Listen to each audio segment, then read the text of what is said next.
¿Pero qué me estás contando, chico?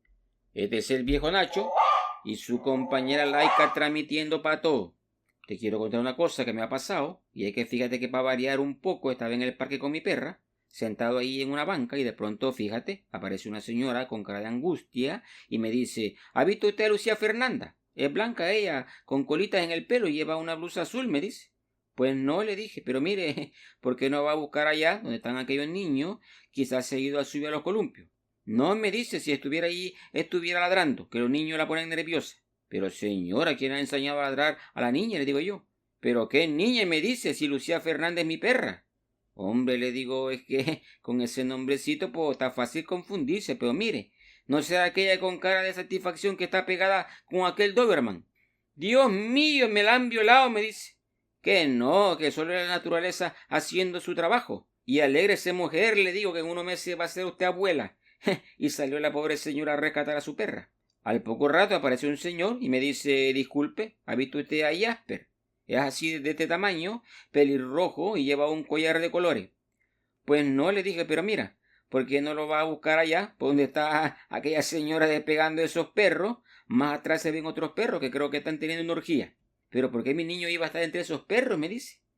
Pero bueno, chico, con ese nombre y esa descripción, pues yo creía que era un perro. Pero no, le dije, no he visto a tu Jasper. Fíjate. Y al poco rato apareció un señor ya mayor y me dice: disculpe, ¿ha visto usted a Toby? Y entonces ya pensé que se trataba de una broma. Miré así para todos lados buscando la cámara escondida, fíjate. Y le digo al caballero: mire, ese Toby que anda usted buscando, ¿por casualidad tiene cola? No, me dice, claro que no tiene cola. ¿Y tendrá algunas pulgas? Le digo yo. Hombre, me dice, ¿me está usted ofendiendo? Claro que no tiene pulgas, me dice. Entonces no he visto yo a tu niño, le digo. ¿Pero qué niño? Me dice, si yo le pregunto por mi Doberman. Hombre, caballero, es que parece que hoy todo el mundo se ha puesto de acuerdo para tomarme el pelo, le digo, pero mira, ahí está tu Doberman, mira cómo lo jala la suegra para despegarlo de la Lucía Fernanda. Y apúrate, que como lo sigas jalando así, ya no te va a hacer falta ni castrarlo, chico. Y imagínate tú, no gana uno para confusiones. Sí, Laika, yo sé que tú también te confundiste. Y es que ahora le ponen unos nombres a los perros y a los niños que uno pues ya no sabe quién es quién. Pero bueno, para entrar ya en materia, quiero leerte un artículo escrito por Norberto Paredes, que en verdad es una entrevista que le hizo al neurocientífico argentino Rodrigo Kian Quiroga, y se publicó pues en BBC News Mundo el 30 de enero de este 2025. El artículo pone como título unas palabras de este neurocientífico y dice: Rodrigo Kian Quiroga, descubridor de las neuronas Jennifer Aniston. Tú te preguntas, ¿qué nos hace humanos? Pero la respuesta que das hoy no es la misma que hace 3 años. Fíjate, y aquí comienza el artículo con la pregunta: ¿qué nos hace humanos? Es una pregunta sobre la que el neurocientífico Rodrigo Kian Quiroga reflexiona en su último libro, Cosa que nunca creería, de la ciencia ficción a la neurociencia, publicado en 2024. Uno de los filósofos más célebres de la historia, René Descartes, pensó que aquello que nos hacía humanos era la glándula pineal. Y para todo aquello que como yo estudiamos una nocturna, no te vayas a confundir con el nombrecito este y vayas a pensar que la glándula pineal se encuentra en donde no es, chico. Se encuentra en medio del cerebro y es más pequeña que un frijol. Bueno, según Descartes, esta glándula facilitaba la comunicación entre el cuerpo y la mente. Y aunque la ciencia descartó hace tiempo la idea de que la mente es un ente distinto al cerebro, la cuestión sigue vigente. Fíjate, Descartes dijo: no descarte eso de que la mente es distinta del cuerpo. Pero la ciencia le dijo: disculpa, Descartes, pero lo vamos a tener que descartar. Pero ojo, que este tema pues no está cerrado en absoluto. Para Kian Quiroga no se trata ni de una glándula ni de un órgano, sino que son varios factores los que nos hacen humanos, como el sentido común o el lenguaje que hemos ido desarrollando desde hace 100.000 años. Hago aquí una pausa, y es que cuando los científicos hablan de cientos de miles de años o de millones de años, yo siempre me pregunto: ¿pero de dónde diablos sacan esos cálculos, chicos? Y es que los científicos le critican a los religiosos que creen en unas cosas sin tener pruebas, pero también ellos salen con unas cositas. Pero bueno, sigamos. El físico argentino de 57 años advierte en entrevista con BBC Mundo que es posible que la inteligencia artificial logre alcanzar y superar la inteligencia humana, pero afirma que no debemos temerle a ello, ni mucho menos pensar que la humanidad va a terminar en escenarios de ciencia ficción como las películas Terminator o El planeta de los simios. Bueno, yo tampoco creo que terminemos como en la película de Terminator, pero a veces sí me parece que ya vivimos en el planeta de los simios, chicos, con tantos políticos que parecen que dirigen el planeta colgados de las ramas. Sí, laica, ya sé que a ti tampoco te agradan los políticos, pero bueno, Kian Quiroga, quien descubrió las neuronas de Jennifer Aniston, y no, pues no crea que le abrió la cabeza a la pobre actriz. También conocidas como las neuronas de concepto, es profesor de ICREA en el Instituto de Investigación del Hospital del Mar en Barcelona y anteriormente fue director del Centro de Neurociencias de Sistemas en la Universidad de Leicester, en Inglaterra, fíjate. BBC Mundo habló con él en el marco del AI Festival, que se celebra en Cartagena entre el 30 de enero y el 2 de febrero. Bueno, y aquí comienza la entrevista. Le preguntan, la ciencia está logrando lo que hace décadas parecía imposible. ¿Hay avances vistos en la ciencia ficción que te den miedo que se vuelvan realidad? Fíjate la pregunta. Mucha gente siente miedo, responde él, de los avances de la inteligencia artificial porque creen que se van a replicar escenarios distópicos como el de la película de ciencia ficción Terminator. Pero muy al contrario, la inteligencia artificial ofrece muchas ventajas. Puede ayudar en análisis médicos, por ejemplo. No va a reemplazar a un médico, pero puede servir como una herramienta para analizar imágenes o estudios. Fíjate, la inteligencia artificial puede ser un apoyo médico para los diagnósticos. Ya ves que hay unos doctores que nunca le atinan, chicos. Hasta que ya se muere el cristiano, pues dicen, sí, sí, parece que lo que tenía era grave. Imagínate tú. Hace unos años nos sorprendía que la inteligencia artificial pudiera ganarles a los mejores ajedrecistas del mundo. Pero hoy los mismos ajedrecistas utilizan la inteligencia artificial para aprender a jugar ajedrez o mejorar. Como en toda tecnología, a la inteligencia artificial se le puede dar un buen o un mal uso. Es el hombre el que decide. Claro, puede decir, las armas también se inventaron para la cacería. Pero ya después pues descubrimos que también se podían usar para nivelar el crecimiento de la población, fíjate. Y le siguen aquí preguntando. Sin embargo, la inteligencia humana es todavía muy superior a la inteligencia artificial en la mayoría de los aspectos. ¿Podrá algún día reproducir la inteligencia humana? Imagínate. Si es que es el tema que está de moda, chico. Y responde él, no hay ningún motivo para suponer que la inteligencia artificial no pueda reproducir la inteligencia humana. Es algo que podría pasar. Pero a la inteligencia artificial le faltan dos cosas. Primero, le falta lo que se conoce como inteligencia general, que es la capacidad de aprender nuevas tareas en contextos totalmente novedosos y sin entrenamiento. Es algo que nosotros hacemos todo el tiempo, nos enfrentamos a situaciones que son nuevas, usamos el sentido común y sabemos cómo reaccionar. Bueno, eso es solo en teoría. La verdad es que la mayoría somos algo retrasados para resolver problemas. Si uno solo mira cómo estamos desmantelando el planeta como si fuéramos los dueños, chicos. Y sigue aquí explicado de manera más sencilla. Para replicar la inteligencia humana, a la inteligencia artificial le falta desarrollar un sentido común que todavía no tiene y no sabemos cómo dárselo. Lo otro que le falta es la conciencia de su existencia, que nosotros sí tenemos. No sé si esto se podrá lograr dentro de 2 años, una década o 2 siglos. Pero en principio no descarto que una computadora no pueda tener estos dos elementos, porque no hay ningún motivo por el cual una máquina no pueda replicar el comportamiento de un cerebro. Es algo que por ahora se ve lejano, pues no se sabe cuál es el ingrediente que le está faltando a una máquina para ser consciente. Claro, pues no sabemos lo que nos hace consciente a nosotros y ya vamos a poder darle conciencia a la máquina. Y siguen aquí preguntando. Hay un debate sobre si debe existir un límite en el avance de las computadoras y de si éstas podrían eventualmente sobrepasar la inteligencia humana. ¿Qué piensas tú? Fíjate, es una utopía, no se puede poner un límite al avance de las computadoras. En la práctica es algo imposible de regular. Cualquier persona puede desarrollar un algoritmo de inteligencia artificial en su casa, con su laptop. No necesita una supercomputadora de la mejor universidad de Estados Unidos para hacerlo. Por eso creo que es impracticable el tema de poner límites a los avances de la inteligencia artificial. En cuanto a si podrán sobrepasar la inteligencia humana, creo que es probable que la inteligencia artificial supere a la inteligencia humana si logra tener inteligencia general, que es la capacidad de desarrollar un sentido común. Claro, chicos, pues que aquí estamos hablando de la inteligencia humana en general, porque yo sé de personas que tienen menos inteligencia que una tostadora, chicos. Y le siguen preguntando. Muchos le temen a eso, porque en la ciencia ficción hemos visto cómo la tecnología creada por humanos termina dominándolo. Y responde, la tecnología no tiene que dominarnos. Cuando nos ponemos a hablar de estas cosas, nos imaginamos escenarios como el de la película Terminator. Y dale con Terminator. Parece que les pagan para hacerle publicidad a la película. Pero no es una competición, dice él. Una computadora no va a competir con el humano por los recursos que necesita el humano, como la tierra y la comida. La computadora solo necesita energía y eso es muy manejable. Claro, pues la computadora con que la enchuflen pues ya está feliz. Nosotros somos infelices por naturaleza, fíjate. Y sigue él. Por eso yo no veo por qué una computadora necesitaría entrar en guerra con un humano. Fíjate tú, ni falta que hace. Si ya nosotros nos vamos a encargar de entrar en guerra con ella, que para eso nadie nos gana, chico. Y sigue, no hay que temerle a la inteligencia artificial, sino a lo que un humano pueda hacer con ella. La tecnología no es ni buena ni mala, es el uso que el humano le da.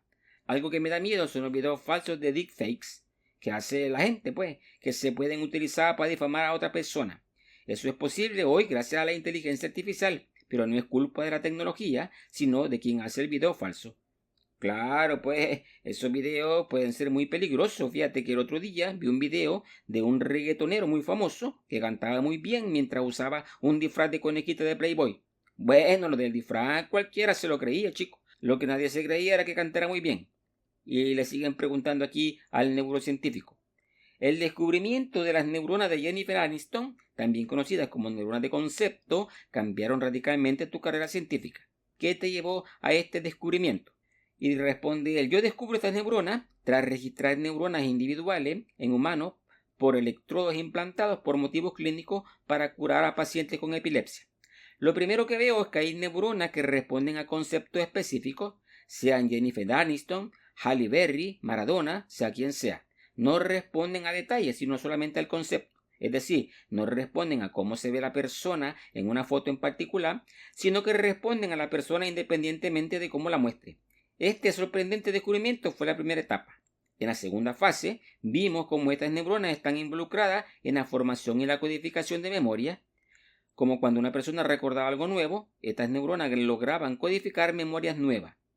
Pero la tercera etapa fue la más interesante, fíjate. Nos dimos cuenta de que estas neuronas ofrecen una representación abstracta de las memorias y el pensamiento, algo que nunca se ha visto en ningún otro animal. Tras hacer experimentos en monos, en ratas y en otras especies, hasta ahora no se han encontrado neuronas de este estilo y yo argumento que nunca las vamos a encontrar. Para mí, estas neuronas son exclusivas del humano. Son una base de la inteligencia del humano que es mucho más abstracta y de alto nivel comparada con la de un mono u otro animal. Fíjate, aquí está la respuesta a la pregunta que da título al artículo y al podcast ¿qué nos hace humanos? Y según este neurocientífico, es el tener este tipo de neuronas que le dan esa capacidad a nuestro cerebro de hacer representaciones abstractas de las memorias y el pensamiento, lo cual pues no está nada desatinado. Y le siguen preguntando.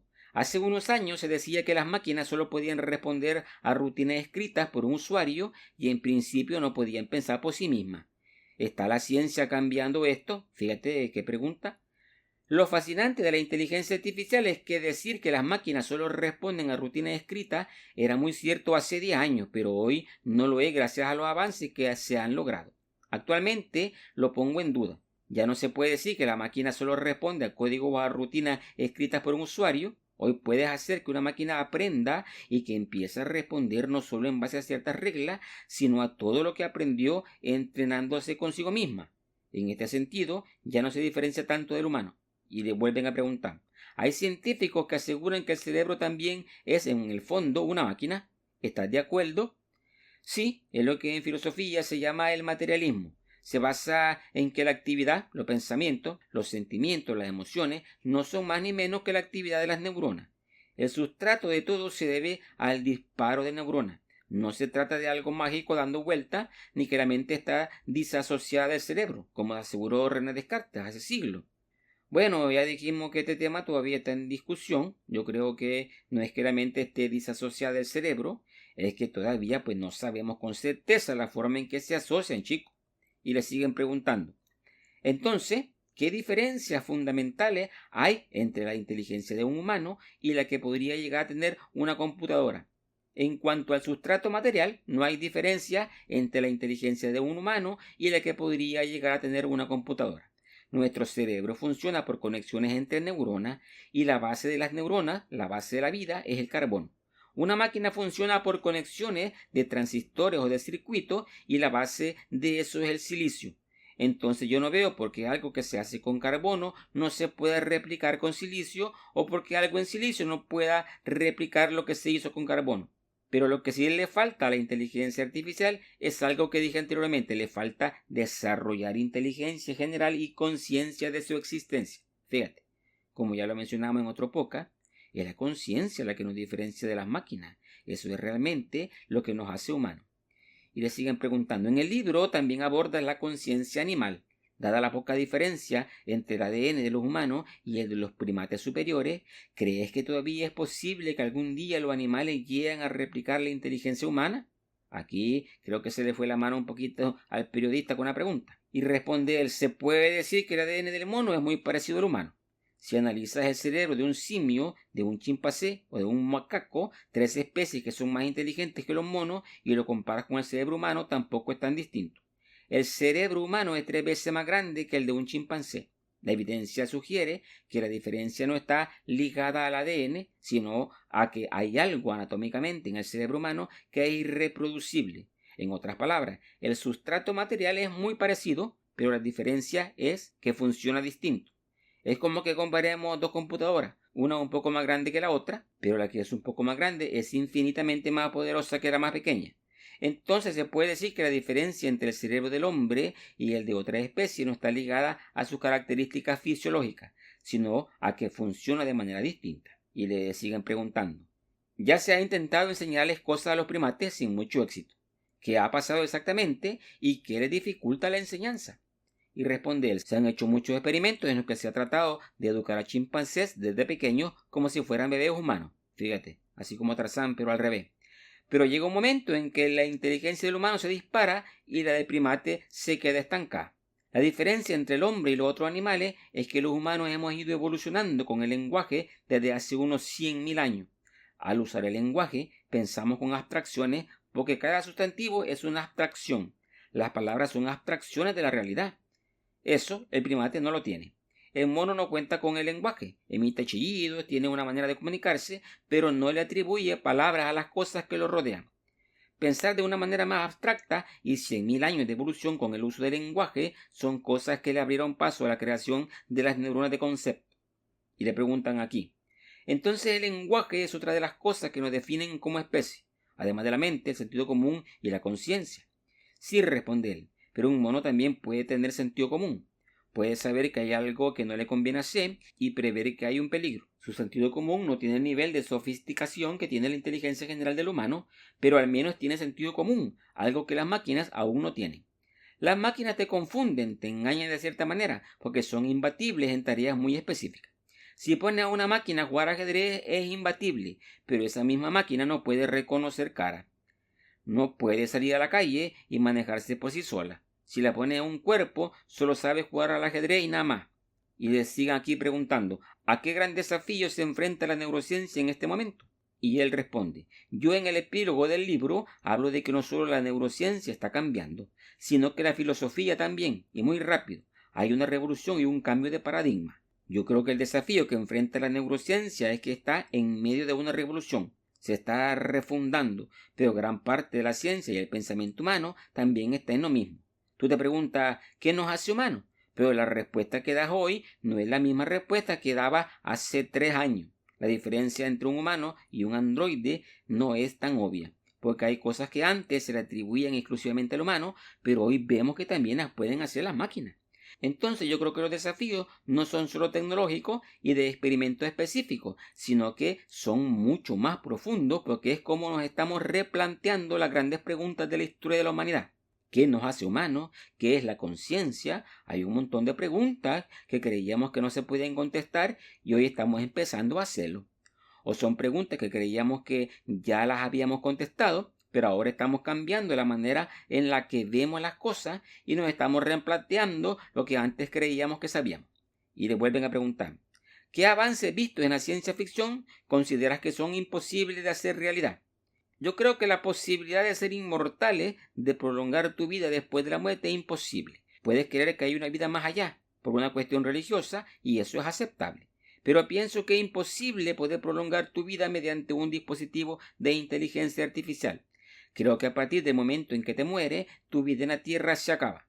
Si hay más allá o no, es una cuestión de fe, pero no creo que la ciencia pueda eternizarte. Fíjate, aquí acaba la entrevista y el artículo, que en verdad está muy interesante, y yo quiero dar mis conclusiones sobre este tema, chicos.